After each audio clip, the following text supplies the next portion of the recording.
Ladies and gentlemen, now I've just done about an hour and a bit of testing in Alliance Coliseum on the live stream, and I really like this game mode, but the rewards for it as well are absolutely insane, and I don't think there's kind of like as much grinding as you might think initially with this game mode, because after an hour and a bit, you have like the solo rewards and also the alliance rewards as well. Once you kind of understand what's going on, it seems like very easy and achievable if you've got like a solid roster of 7-star characters to get to that 3.5 million final. And again, you'll get 4 selectors, all which contain either tier 7 basic fragments, so you get fully formed there, or you can get 4 tier 4 alpha catalysts and also a Nexus 7-star. On top of, if your alliance rallies for this one as well, there are 6 selectors at the top. So there are just so many rewards in this mode of gameplay. They've just made it very, very worthwhile to do. So yeah, let's talk about kind of Alliance Coliseum and everything involved with it. So essentially, every single day, a new podium unlocks. You start with 3 podiums that you have available. In just under 24 hours time, we're going to have podium 4, and then on the final day, you're going to have podium 5. So this is essentially kind of like a champion slot for a run. So the way that you'll start off is you go into the very first one, you click on new run, and then you select the difficulty of the Adam Warlock that you want to do. I would suggest for most endgame players, easy is a little bit too easy. I would suggest starting with a medium level of difficulty just to get a bit of a challenge and feel on this one, or if you're a endgame sweat, you can go straight in for the hard difficulty. But yeah, medium's good to kind of like feel out the game mode a little bit and also initially start farming a bit of experience. Now, the entry resource for Alliance Coliseum is Alliance Coliseum tickets. You have 30 of these as soon as you log in, and they recharge at the rate of 1 every 30 minutes, I believe is the current rate. So in a 24-hour window, you've got like 48 of these available, and like over the course of the 3-day event, you've got like, you know, very close to about 150 there. So yeah, you can use all of these if you want, but it seems like a little bit unnecessary unless you want to get very, very sweaty and compete for some of the like top tier ranked rewards. But again, I think just in comparison to the milestone rewards, the ranked rewards, like it's a bit of radiance, right? Like if you want to get very competitive for that and your alliance is on board, go for it. But if you want to take the grinder a little bit more chill, all you are kind of aiming for is like that 3.5 million, so you can get all of the personal milestones. Even going for 2.5, if you go for 2.5, you get like all of the what is it, tier 7 basic secured. But again, if your alliance wants to hit that final milestone, you will need what is it, yeah, everybody to put in, it's like about 3 million average, let's say. It's a little bit short of that. It's 85 million, so about 3 million is kind of the target score for most people to allow a little bit of leeway if there are mistakes. Now, how do you get the points, right? How are the points multiplied? And let's have a look on the point leaderboard here, because this allows you to see, this is my best run or my best podium. So you've got essentially 4 things that influence the points here. You've got the fight score itself. This is the most important one, and you get the biggest score by going on the most difficult version of this. So this is hard, and this is from clearing 12 health bars here. So you can see Yondu's score from the fight is 244,000, clearing 12 health bars. I will say kind of the standard that I'm finding so far for a really good character in this game mode, just initially in the first hour and a bit, is any character that can score over 200,000, you are absolutely fine. Even 150k, if you want to grind the podium levels a bit more, is also not a problem whatsoever. And then you'll also get additional bonuses up to 60,000 points if the character had relevant tags for the day. So in my experience, this really isn't that important, but it's kind of like a nice little bonus. Like if I go in, for example, hit play now, and then we go to new run, and then I select my champion. So I'm pressing on the selector, just the left-hand side. I can see all of the tags for the day, right? So if I select all of these, I can get the 60,000 point bonus on North Star. However, my North Star is only 7-star rank 1, and I'm not that great at playing him. So for me, it's just kind of not worth the effort and investment to actually upgrade that character, but you may want to have a look in the tags if there's like a relevant character that you really enjoy playing that you might get some bonus points for. So, you know, if we go raw damage, we got Mr. Knight. If we go raw damage and X-Men, we got Sunspot. If we just go X-Men, we got Jean Grey. So you can kind of play about in the tags and see if there's like any character that, you know, really fits the mold of what you're going for and you've got them ranked up. But right now, it just doesn't really seem like that needed, because the most important thing is you've just got a champion that can like smash out an absolute banger run. That is very, very important. And I'll show you so far in our alliance what are some of the best performing options. But yeah, just going through the score as well. So you got the fight score, that is the most important thing, dealing as much damage as possible to the opponent. You've got the tag bonuses, again, nice little bonus, doesn't matter too much. And then you have your alliance prestige as well. So this is going to be a flat additional bonus, obviously a bit of a chunky one, but doesn't matter as much as the fight score. It's just an additional bonus on top of other things as well. Now, probably the most important thing, aside from the fight score, is the podium level multiplier. So here you can see on the Yondu, I've got the level 3 multiplier, which is giving me times 3.5 points. So it's making that run that I have of like, you know, 244 plus Alliance Prestige, and then we're timesing that by 3.5. So it makes that podium give me a score of 1,000,000. So yeah, that is the thing that really matters, is like getting a good run on hard and then getting your podium level up. Those are the two most important things there. Now, how do you farm podium experience? You get podium experience every single time you win a fight.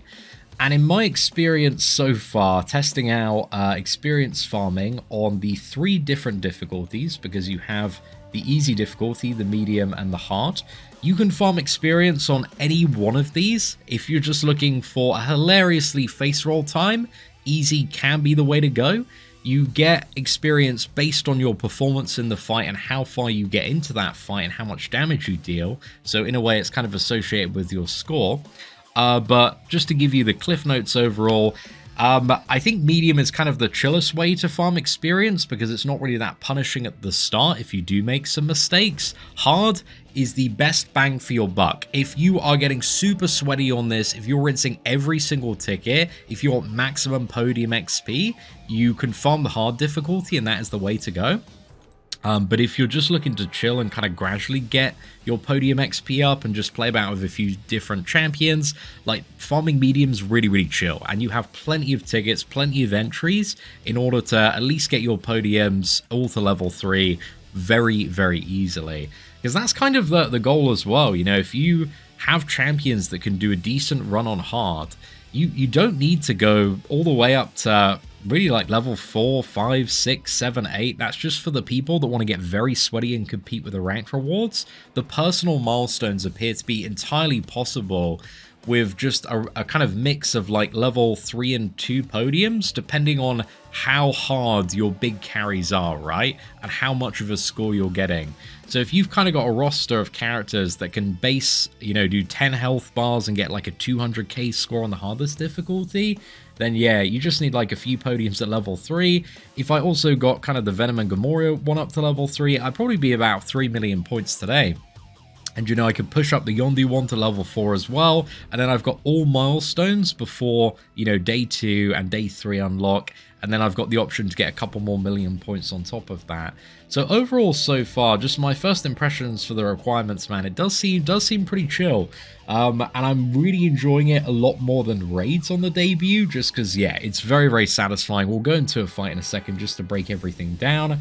But I'll show you as well. On the roster, you can see both the total points. So this is the points with the podium level multiplied, or you can see the base points for your alliance members. So this is really useful, especially for the debut of this, because you can look around and see, okay, who's getting some of the best, most high value runs here.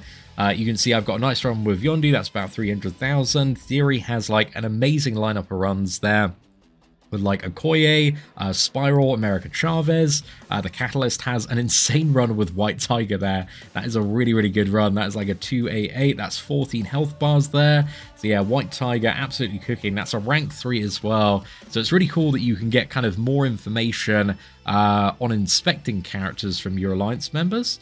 Nuno had a pretty good run with Tigra. That's 160 there, which isn't too bad at all. Nagase, dude, absolutely cooking with Spiral. Big null run there as well. Love to see it. MSD just absolutely cooking with She-Hulk. I'm excited for that video, Metal Sonic D, when it comes out. And also Tiger as well. Brilliant runs. Again, that 200k base benchmark is really just kind of the standard you're looking for. Gentle overall, he has a lot of tags, but I am seeing lower scores. But again, this is something that can offset a bit, right? Like if Gentle's all 3 tags on North Star, it's up to you. You've got to test out those characters, see if you want to go with them for one of your podium slots, and you can easily overwrite. But it looks like White Tiger, dude, incredible performance there so far. And then just a lot of other people kind of testing and just getting a bit of a feel for this game mode. Currently, you know, it's just come out like an hour and a bit ago. So yeah, that's really valuable information if you just want to have a look through. And also, to give you a bit of an additional heads up, I did do a tier list video, or kind of like a top champions prediction list for Alliance Coliseum. And I would say so far we've been pretty spot on a large majority of options. There's a lot of characters featured on here. Also some slightly quirkier ones as well, like White Tiger, that are still getting some points, that still meeting that criteria. So yeah, I would say this is like a good list to kind of start from. And a link to this video will be in the description as well if you want a just a list of characters that could be very, very useful, because, you know, tags to a certain extent, they are important, but again, well, they're not really that important, because the most important thing is you just got a champion that ramps up, deals a ton of damage, and absolutely wrecks shop. That is the main thing that you are looking for. Okay, so that is pretty much it for a full overview. Now, one thing you got to know is you should never feel worried about something overwriting your highest score. Once you've got a high score on a podium, so for example this Venom run, right, on this one I go into new run on this, I'm going to swap out Venom just for another character, and then we're just going to bring in, like, I think Jugs here just as a bit of an example, because I also missed out Jugs from the list because I thought Adam Warlock would debuff him, but he doesn't. And I'll show you just what this game mode looks like on the medium difficulty, so you can get a bit of an idea. But I'm probably gonna get cooked under the pressure of one taking this on recording. So yeah, this is how raids works essentially. You can see there's a bit of a different health bar, and every time we get to the end of the health bar, a new one will come back, and Adam Warlock's abilities will increase even further. At the end of this video, we'll go through the nodes and exactly everything you need to take into consideration for fighting this particular Adam Warlock as well. But generally, I've found the kind of strategy and flow you want to get into with this Adam Warlock, if possible, is just to bait lots of special ones. Because once you start getting to the special 2, this fight can get a little bit messy. One thing that is going to happen, every health bar that we are getting through, the power gain goes up by 7.5%. So he just gets more and more power. Here with Jugs, I think we're kind of bullying a little bit. But this is why I say the hard version is like really good for just chill farming, because you can make so many mistakes. You can bring in a character like Jugs, kind of just face roll your way to a bit of experience, a bit of good time, because you'll see at the end of this fight we are going to get that experience to level up our podium and also a score. But for this one, it will not be a high score. Once you get above 5 bars, there will be a kind of like Grandmaster prompt style challenge thing that you've got to complete, that's either throw a medium or light attacks, and if you do not complete that, then you will get put to sleep the next time you attack Adam Warlock, and basically at that point you're kind of cooked. But once you really get to kind of 10 health bars, even up here at 9, right, there's so much additional power gain happening on Adam Warlock that you need to be like a lot more careful. There we go. Jugs is quite nice for just being a bit cheeky with that Unstoppable and getting in some opportunities there. Jugs as well, we can just... You might not be able to do that on the harder difficulty because the harder one hurts, but here, you know, we can just hold the block, get those intercepts going. And here, we're going to perform what is known as a YOLO combo. Almost certainly going to die, but we'll take out a couple more health bars in the process. So yeah, you could just do that as well toward the end. It's almost 15 health bars just on the medium difficulty Adam Warlock. So yeah, that's the amount of points we earned that run. This one was not a high score, so those points are irrelevant, but those points take into consideration all multipliers. The thing of value we got from that run is podium experience. So as you can see here, we got 42 podium experience there on our first one. So if we did, let's say, like 6 or 7 more of those runs on medium difficulty, then we could level up that podium. So you can see how farming medium, right, it's pretty chill to like level up the podium. But if you're looking to get efficiency for your entry tokens, you want to be pushing on hard so that you can potentially improve your score. And also a good run on the hard difficulty will give you, I believe, like 80 to 100 XP, like a really good run. Whereas if you go on the medium difficulty, it's kind of like 40 to 60 podium XP.